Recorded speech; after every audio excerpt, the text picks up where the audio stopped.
Ang kinabuhi dili na pulos kalipay, dili pud na pulos kasakit. Kung naay mga kasakit, naapod na'y kalipay. Kung usahay nata sa taas, usahay naapod na sa ubos. Maragod na sa piano, no?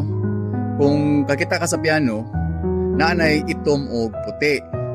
So kung imo nang patukaron ang pulos puti, naay sounds nga imuhang madunggan, sama pod sa pagplay nimo sa itom, naapoy sounds nga imong madunggan.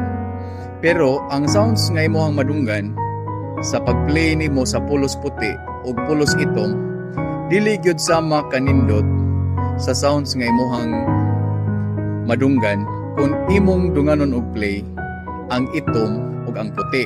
Ang itom nagrepresentar sa mga kasakit nato, unya ang puti nagrepresentar sa tuang kalipay. Kung imong dunganon ang duha, dunay harmony nga imuhang masinati sa imuhang kinabuhi. Sama ra usab na sa kaminyoon. Sa kaminyoon, dili lang pulos kalipay imuhang masinati. Sa kaminyoon, dili lang pud pulos kasakit imuhang masinati. Naagi na pirmi ang kalipay ug ang kasakit. Mag-umang gina sila pirmi. Kayo usahay lisod kayo manggod malipay kung wala ka kaagyaw kasakit.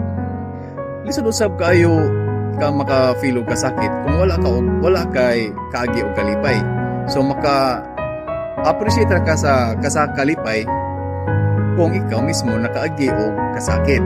Diba? So sama ra pud na sa matag relasyon, no? Na usahay naagyud ning mga pag-antos, naagyud ning mga dili maayo nga mga pangitabo sa kinabuhi, dili maayo nga kahimtang diha sa relasyon, apan kining tanan kabahin ni siya sa kinabuhi.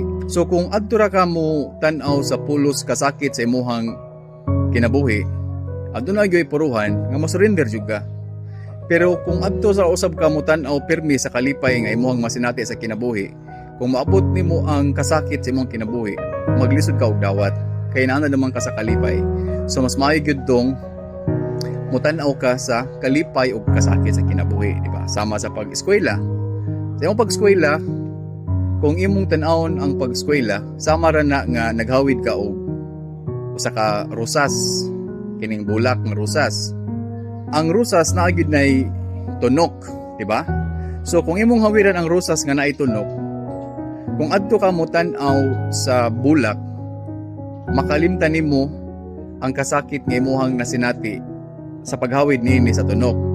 Pero kung adto ka mo tan-aw sa tunok, adto ka mo focus sa tunok, makalimtan nimo ang kanindot sa rusas nga imuhang gihawiran. So ingana ra na sa kinabuhi, guys, no? Ang kasakit ug kalipay parte gyud na sa ato ang pagkatao. Kay lisod kay mabuhi ning kalibutan nga pulos kalipay ang imong masinati. Lisod sad kayo mabuhi ning kalibutan nga pulos kasakit imong masinati. So kung naa ka karon sa kalipay, maabot ra gyud na gyapon ang panahon nga doon na gyud makasakit. Kung naa ka sa kasakit karon, ayaw pagpadala sa mga kasakit. Kay maabot ra ang panahon makasinati ra usab ikaw og kalipay.